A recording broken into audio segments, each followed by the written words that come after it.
Lyon demain, le quart d'heure lyonnais, toute l'actualité chaque matin. Parce que Lyon demain se dessine aujourd'hui, voici l'essentiel de l'actualité. En ce jeudi, nous sommes le 26 novembre, 1604 patients hospitalisés hier. Le nombre total d'hospitalisations dans le Rhône continue à diminuer légèrement, mais tous les chiffres ne sont pas bien orientés. Des images sur les réseaux sociaux, notamment sur Snapchat, montraient de véritables soirées clandestines à l'intérieur d'une célèbre boîte de nuit près de Lyon. Les dirigeants de cette boîte de nuit ont été interpellés. Pour la première fois, l'État est condamné pour un tir de LBD pendant une manifestation de Gilets jaunes. Pierre-Bénite, Grigny, Saint-Genis-Laval, Vernaison, Charly, même combat pour la sécurité. Les 5 communes veulent créer un CSU commun, un centre de supervision urbaine. Grégory Doucet et Laurent Wauquiez se sont enfin entretenus pendant 1 heure hier au siège de la région. Et puis en sport, l'Asvel féminin a décroché une 3e victoire consécutive hier soir face à une équipe de Roche-Vendée accrocheuse durant une mi-temps, mais victoire des Lyonnaises 86-61. Lyon demain, le quart d'heure lyonnais, toute l'actualité chaque matin. Gérald de Bouchon. Bonjour à tous et bienvenue dans ce quart d'heure lyonnais. 1604 patients hospitalisés hier. Le nombre total d'hospitalisations dans le Rhône continue à diminuer légèrement, mais les admissions de nouveaux patients restent importantes, 97 ces dernières 24 heures, et particulièrement en réanimation, 29 nouvelles admissions. Le nombre de patients hospitalisés remonte à 254 dans ces services. Avec 13 nouveaux décès en 24 heures, le nombre de patients décédés à l'hôpital s'élève à 1428 depuis le 1er mars. Après une diminution spectaculaire en 15 jours, la baisse des taux d'incidence semble aussi marquer le pas ces derniers jours, s'établissant à 223 pour 100 000 dans le Rhône, 221 dans la métropole pour la semaine du 16 au 22 novembre. Le taux de positivité est actuellement à 17,6%. Le nombre de cas confirmés de coronavirus est reparti à la hausse hier en France, 16 000 nouveaux cas. Dans les hôpitaux, l'heure est à la décrue avec des chiffres en baisse, tant du côté des patients hospitalisés que des lits occupés en réanimation. 29 944 personnes étaient hospitalisées hier, mercredi, dont 4 136 en réanimation. 384 décès supplémentaires dus au coronavirus ont été enregistrés en 24 heures. Des images sur les réseaux sociaux, notamment Snapchat, montraient de véritables soirées clandestines à l'intérieur de la célèbre boîte de nuit, le César Palace à Grenay, notamment le 11 octobre dernier, alors que les discothèques sont fermées administrativement depuis le mois de mars. 2 personnes ont été interpellées et placées en garde à vue hier. Elles sont soupçonnées d'organiser des soirées clandestines dans cet établissement. Les 2 gardées à vue ne sont autres que la gérante de la discothèque et son frère salarié. Tout le matériel de sonorisation a été saisi. La justice a interdit la chasse aux renards durant le confinement en Isère, alors que la chasse aux sangliers et aux cervidés reste permise pour éviter les dégâts sur les cultures. L'arrêté préfectoral du 5 novembre a été partiellement suspendu par le tribunal administratif de Grenoble. Contrairement au gros gibier, le renard n'est pas à l'origine des risques sanitaires liés aux maladies circulant actuellement en Europe ou encore des dégâts causés à l'agriculture, précise le tribunal dans son jugement. Lyon demain, la radio lyonnaise à écouter partout dans le monde. C'est la première fois que l'État est condamné pour un tir de LBD pendant une manifestation de Gilets jaunes. Le 9 février 2019, une femme avait été atteinte par un tir. Le projectile l'avait atteinte à l'arrière du genou, lui occasionnant un gros hématome. Le tribunal administratif de Lyon vient de reconnaître la responsabilité sans faute de l'État. Compte tenu de la nature et de la durée des préjudices subis, l'État devra verser la somme de 800 € à la victime. La blessée et son avocat vont demander la réouverture de l'enquête pénale dans les prochains jours. Une centaine de manifestants rassemblés hier soir à Villeurbanne pour dénoncer les violences faites aux femmes en cette journée internationale pour l'élimination de la violence à l'égard des femmes. Le collectif Droits des femmes 69, qui regroupe associations féministes, syndicats et organisations politiques, avait donné rendez-vous devant le McDo de Charpennes pour dénoncer le harcèlement sexuel et le sexisme au travail.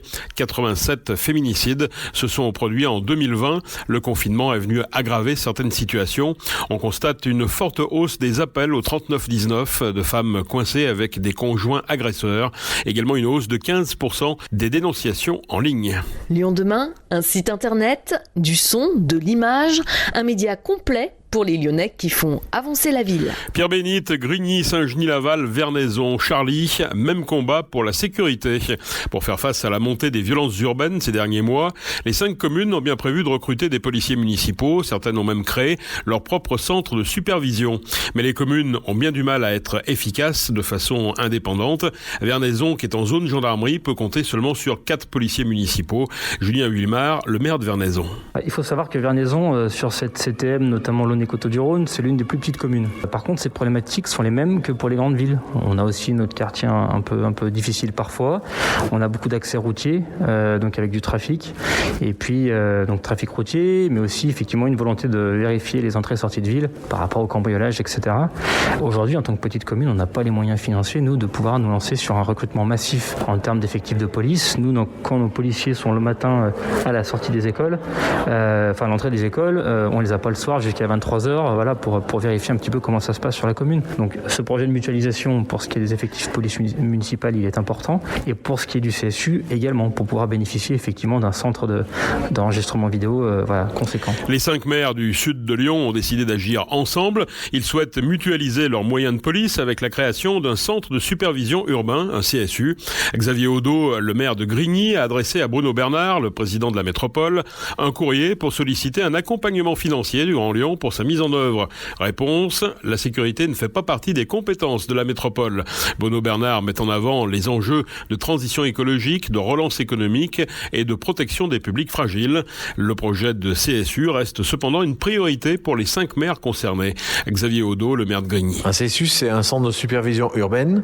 C'est en gros comment on a un certain nombre de caméras sur la ville qui sont amenées en un même lieu sur des écrans avec des opérateurs qui peuvent voir en direct et piloter les caméras pour répondre vraiment à la demande. Et vous l'avez pas actuellement, ce CSU ? Nous, on n'en a pas un pour la ville de Grigny. Pierre-Bénite en a un à la ville de Pierre-Bénite. Nous, on a fait le choix depuis 2016 de mutualiser avec Oulin. Donc nous travaillons avec Oulin. Les opérateurs sont à Oulin. C'est des opérateurs d'Oulin. Il a fallu travailler sur les droits et tous les freins administratifs, mais on a réussi à faire tout ça. Maintenant, ça fonctionne bien. Et l'idée, c'est de se dire comment Vernaison, comment Charlie peuvent rentrer dans cette même mouvance. Oulin semble peut-être pas en capacité de recevoir tout le monde. Donc peut-être qu'on le fera avec Oulin, peut-être qu'on va retravailler différemment. Mais l'idée, c'est vraiment d'avoir un outil moderne qui rassemble pour tout le monde. Qu'est-ce qu'apporterait cette mutualisation ? Alors, première étape, c'est une efficience. C'est-à-dire que si chacun, on devait payer du personnel pour surveiller, alors je dis pas 24 heures sur 24, mais 12 heures sur 24, 7 jours sur 7, ça serait des charges conséquentes pour chaque commune. Là, au moins, ça nous permet d'avoir des gens compétents, parce qu'il faut recruter, et de l'autre côté, d'avoir des personnes qui sont en présence sur un horaire qui est très élargi. C'est possible pour des policiers municipaux d'intervenir comme ça sur plusieurs communes, sur plusieurs territoires, administrativement ? Alors nous, on a levé le frein du côté du CSU, c'est-à-dire qu'ils ont la capacité, par exemple, à verbaliser depuis Oulin sur Grigny. Sur la police municipale, il y a aussi un travail à faire, mais il y a aussi des astuces à trouver pour finalement avoir peut-être des recrutements qui sont partagés sur 2 communes. Ça permet que la personne ait les compétences sur les 2 communes aussi. Donc voilà, on va inventer en même temps qu'on va essayer de faire évoluer la situation pour les policiers municipaux et qu'on obtienne finalement des policiers qui deviennent un peu plus intercommunaux. Actuellement, un délinquant se déplace entre 2 communes, on peut pas le suivre, on peut pas l'intercepter ? C'est difficile, puisque les délinquants connaissent très bien la loi et donc savent très bien que le policier municipal n'est plus compétent sur le territoire d'à côté et donc ont tendance évidemment à dire mais on vous écoute plus. Les effectifs de police et de gendarmerie sur l'ensemble de ces communes ne sont pas suffisants aujourd'hui ?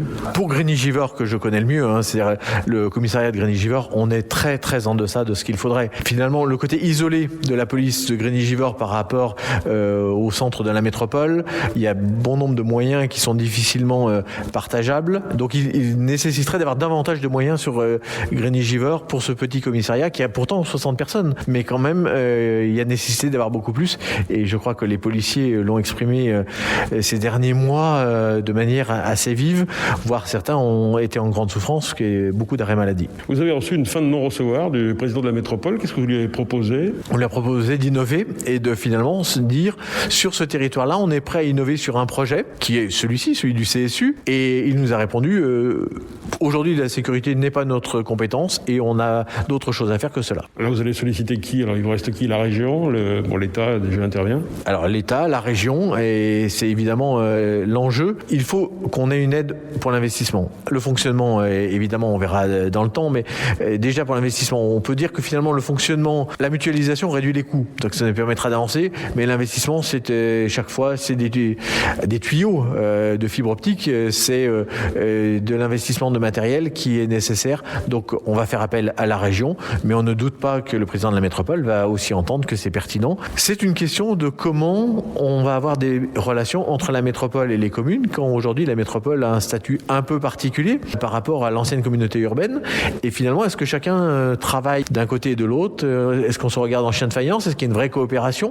Est-ce qu'il y a une vraie collaboration? C'est une question qui va être l'enjeu du mandat qui vient. Et je dirais que au-delà de cela, c'est finalement quelle est la place des communes dans cette métropole? Est-ce qu'on va devenir des mairies d'arrondissement métropolitains?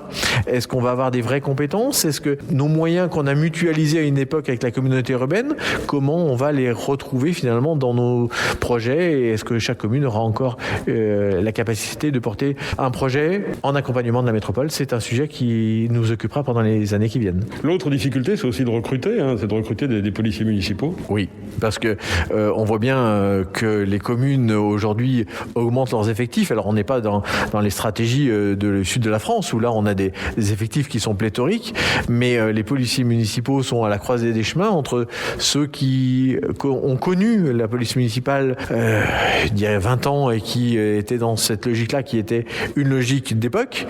Aujourd'hui, on voit que on est sur la mutualisation, sur davantage une police municipale de proximité, avec, comme on l'a vu nous dernièrement sur Grigny, à être les premiers dans l'intervention, à être les premiers sur les lieux. Et là, c'est une question qui est majeure. Comment on les protège? Comment on leur donne les moyens de travailler? Xavier Odo, le maire de Grigny, les 5 maires se tournent maintenant vers la région pour les accompagner dans les investissements, tout comme vers l'État, tout en espérant une considération meilleure de la métropole.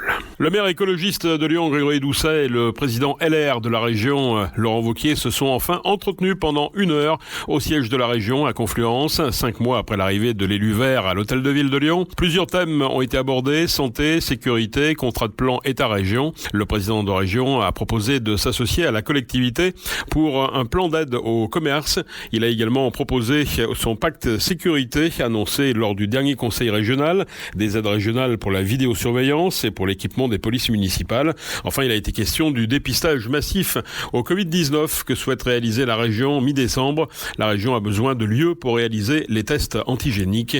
L'échange a été, paraît-il, cordial, malgré les divergences de vues. François Ruffin, député de la France Insoumise, est venu hier après-midi sur le site de Grid Solutions à Villeurbanne pour soutenir les grévistes. La filiale du groupe américain General Electric est au cœur d'une restructuration qui prévoit la suppression en France et à Villeurbanne de plusieurs centaines d'emplois. Ruffin a promis qu'il défendrait, comme il le pourrait, ce dossier pour empêcher une casse économique et sociale. Maître Marie-Joseph Laurent, élue bâtonnière, elle prendra ses fonctions dans 1 an, comme le veut la tradition, le 1er janvier 2022. Maître Jean-François Barre sera le vice-bâtonnier. Les élections ordinales au bâtonnat se sont tenues mardi. La future bâtonnière a prêté serment en 1984. Elle exerce en recouvrement, droit immobilier et droit des personnes et du patrimoine. Le bâtonnier et le vice-bâtonnier sont à la tête de l'ordre des avocats. Ils représentent la profession et les avocats inscrits au barreau de Lyon. Ils sont en quelque sorte les porte-parole de leurs confrères et de leur profession auprès des pouvoirs publics, des juridictions, des institutions et du grand public. Pour nous écouter en voiture, utilisez l'application Lyon Demain. Suspendu pour un match pour accumulation de cartons jaunes, comme son joueur Thiago Mendes, Rudy Garcia ne pourra être présent sur le banc de l'Olympique Lyonnais lors du match à Metz le 6 décembre prochain. Le titre de meilleure joueuse FIFA 2020 sera décerné le 17 décembre à l'issue d'une cérémonie en visioconférence en raison du contexte sanitaire. 4 joueuses de l'effectif de Jean-Luc Vasseur, l'Olympique Lyonnais, font partie des 11 candidates au titre de meilleure joueuse FIFA 2020. Delphine Cascarino, Saki Kumagai, Jennifer Marozan et Wendy Renard. Après 2 victoires faciles face à Charnay et à Tarbes, l'Asvel féminin a décroché une 3e victoire consécutive, 86-61, hier soir, face à une équipe de Roche-Vendée, accrocheuse durant une mi-temps. Dernière répétition pour les Lyonnaises, en quelque sorte, avant d'entamer l'Euroleague à Istanbul, le mardi 1er décembre, face aux Polonaises de Gdynia. C'est la fin de ce quart d'heure lyonnais. Merci de l'avoir suivi. On se retrouve demain, même heure, même antenne. En attendant, restez prudents.